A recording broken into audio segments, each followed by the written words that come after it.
துன்பத்தை யார் ஏற்றுக்கொள்கிறார்களோ அவர்கள் தான் இறைவனை அடைய முடியும். 63 நாயன்மார்களுக்கு வராதுதான் நமக்கு வந்துட போகுது.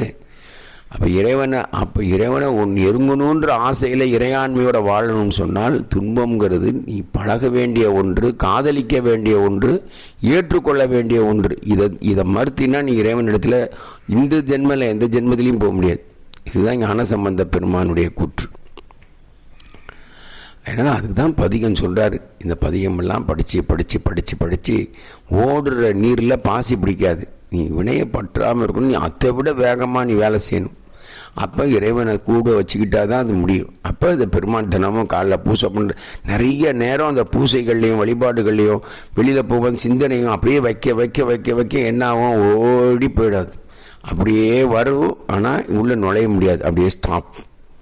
ஏன்னா இதற்கு மேலே ஒரு ஆள் நம்மக்கிட்ட இருக்காரு. அதில் மூவினையும்